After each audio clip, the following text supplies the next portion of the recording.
Hey, what's going on, everyone? My name is Daniel Brock. I'm here at elitefts, and today we're going to be going through how to warm up effectively for your training. So there's a couple things that people really make mistakes around their warm-ups.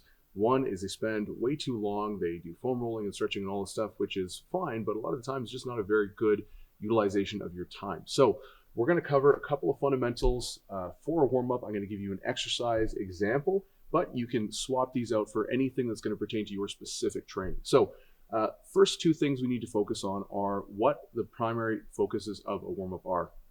The first is going to be to increase your core temperature. This is one a lot of people skip over. They do their foam rolling, they do their banded distractions and all this fun stuff, but at the end of the day, they're not actually increasing their core temperature, so they're not prepping their body. And by the time they warm up to their top sets, that's when they only start feeling good. And we want to make sure that you're feeling good, your technique is established before you get to that point. So first thing is to increase your core temperature. The second thing is to prime the specific movement patterns you're actually going to be training on that given day. So it doesn't make sense to warm up your hips and your ankles and all this stuff if you're going to be doing a shoulder press, right? So basically, here are a couple of guidelines you can focus on for organizing your preparatory work. So the first, you want it to be about 5 to 10 minutes. In the vast majority of cases, anything longer than that is just wasted time. Okay, now there are a couple of exceptions to that if you have injuries and things like that, but for the most part, that's really going to be it. The next, we want to focus on 3 to 4 exercises, and we want to make them specific to the actual training that you're doing on that day.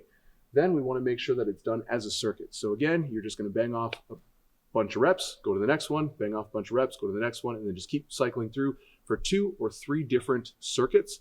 And then that's going to increase your core temperature, get you sweating, get you huffing and puffing a little bit, and then also open up your body, get the tissues primed for the training of that day. So I'm going to walk you guys through just a very general upper body prep warm-up. Now, this is general. Like I said, you can make this specific to whatever your goals are, whatever your particular requirements are. Maybe you need a little bit more, TLC on your shoulders because they're a little banged up. Maybe you need to work a little bit more thoracic extension. That's perfectly fine. These are just examples to give you an understanding of how we're going to be running through these. So let's dive right in. First, we're going to be doing bottom-up kettlebell overhead press. So if we're doing a bench press day, we want to make sure that your shoulders are nice and stable and feeling pretty good. So the bottom-up overhead press with the kettlebell is going to help really reinforce stability into the shoulder complex and make sure that when you're translating in that overhead position, or even if you're just doing a press, horizontal press with a bottom-up kettlebell, that it's going to make sure your shoulders are feeling really nice. Then we're going to be putting you into a pullover. Ideally, I'd like to use a cable. That way we can get tension through the entire range of motion, get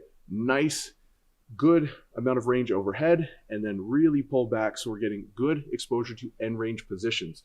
Then we're going to focus on push-ups. This is a very basic activity, but we're creating rigidity through the core. We're learning how to get proper scapulohumeral rhythm, and so we're actually training that pressing motion, warming up for the bench press. Over here, we're going to be doing the pullover. Now, there's a couple different things that you could focus on. If you don't have good shoulder mobility, you'll probably want to make sure you're getting into end ranges at both sides. So not just overhead, but also getting into shoulder extension, which is bringing your arm behind you like this. So personally, I like to focus on flexion, but then I also like to do kind of the end half of my set, pulling a little bit more into extension. So kind of hinge forward, so the arms are overhead. So everything is under tension, pulling through, getting comfortable overhead. And ideally, I'll have to back up a little bit. That way, everything's under tension the entire time. We're creating better stability into the shoulders. We'll do a couple reps like that, maybe 10 or 15. Then I'll stand up, I'll kind of pull back, keeping the arms straight, triceps locked in, and try to pull back behind yourself.